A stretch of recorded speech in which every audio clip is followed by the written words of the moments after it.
ایک چیز اور سفیان نے کہا کہ جو مولانا ہے تو وہ قوم کو فرقوں میں بانٹ رہے، تو وہ سراسر صحیح ہے، فرقوں میں ہماری قوم بٹ رہی ہے۔ آپ دیکھو جمعیت کے 2 ٹکڑے ہو گئے، آپ دیکھو تبلیغ کے 2 ٹکڑے ہو گئے، تبلیغ کے جب 2 ٹکڑے ہوئے تو اس میں کیا ہوا، لاٹھی ڈنڈے چلے۔ کیا یہی سب کچھ ہے؟ ایک ہو گیا 7 گروپ اور دوسرا ہو گیا سورہ گروپ، 2 گروپ تبلیغ کے اندر ہو گئے، اور اسی وجہ سے آج جو تبلیغ ہے اس کا ڈکلائن ہونا شروع ہو گیا ہے، وہ کمزور پڑنی شروع ہو گئی ہے، جبکہ آج کے دور میں تبلیغ کو اٹھنا چاہیے تھا، اس کو کہیں نہ کہیں تربیت میں، ایمان کو پھیلانے میں اپنی اہم بھومکا نبھانی چاہیے تھی، لیکن کہیں نہ کہیں جو تبلیغ ہے تو اس کا ڈکلائن ہوا ہے، اس کا پتن ہونا شروع ہو گیا ہے، اور لوگ جو ہے اس پر وشواس کرنا بند کر دیے ہیں۔ یہاں تک دیکھا جا رہا ہے کہ اگر جماعت گاؤں کے اندر آ رہی ہے، شہر کے اندر آ رہی ہے، مسجد کے اندر آ رہی ہے، تو اس کو یہ دیکھا جا رہا ہے کہ وہی سورہ والے، 7 والے، کون سے مولانا کے ماننے والے۔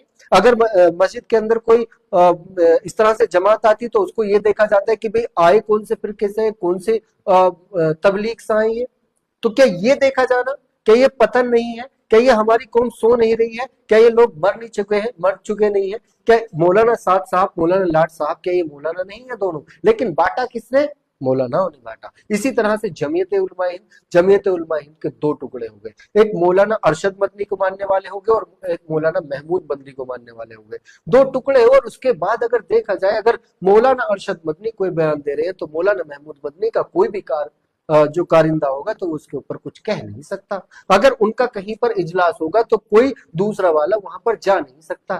تو یہی ٹکڑے نہیں ہوئے کیا کہ یہ فرقوں میں نہیں بٹی قوم ہماری؟ جمعیت کے 2 ٹکڑے ہو گئے، اور اگر جمعیت کے مولانا محمود مدنی والے کچھ کام کرے تو ارشد مدنی والے وہاں پر نہیں جا رہے، اس پروگرام میں نہیں جا رہے، اور یہ نہیں جا رہے بلکہ جو جتنی بھی نیچے سے اوپر تک جو راجنیتی ہے وہ کوئی نہیں جا رہا، کوئی مولانا علماء نہ جا رہے۔ تو یہ بتاؤ کہ یہ مولانا یا علماء یا جو تمہارے مدارس ہے یا پھر تمہارے حافظ ہیں، مولانا محمود مدنی والے ہوں، مولانا ارشد مدنی والے ہوں، ہے تو سب مولانا ہی۔ لیکن اگر کوئی کام کرتا ہے، دوسرے مولانا کام کرتے ہیں، تو دوسرے مولانا کا کوئی بندہ وہاں پر نہیں جاتا۔ تو یہ کیا ہوا؟ یہ ٹکڑے تو ہیں، یہ مولاناؤں نے تو بانٹا، جیسے جاہل نے تھوڑے بانٹا، یا سفیان جیسے جاہلوں نے تھوڑے بانٹ دی، ان کو قوم کو تبلیغ کو 2 ٹکڑوں میں کر دیا، اور جو جمعیت علماء ہند ہے تو اس کو 2 ٹکڑوں میں کر دیا۔ کس نے کیا؟ میں نے کیا ہے؟ سفیان نے کیا؟ تو کہیں نہ کہیں تو یہ علماؤں نے کیا ہے، مولاناؤں نے کیا ہے۔ میں یہ نہیں کہتا کہ کون غلط ہے کون صحیح ہے، یا مولانا وہ صحیح کر رہے ہیں غلط کر رہے ہیں، میں بالکل نہیں کہوں گا۔ میں اس لیے نہیں کہوں گا کیونکہ کہیں نہ کہیں جو تبلیغی جماعت ہے تو وہ کہیں نہ کہیں تھوڑا بہت تو کام کرتی ہے، ضرور کرتی ہے، وہیں پر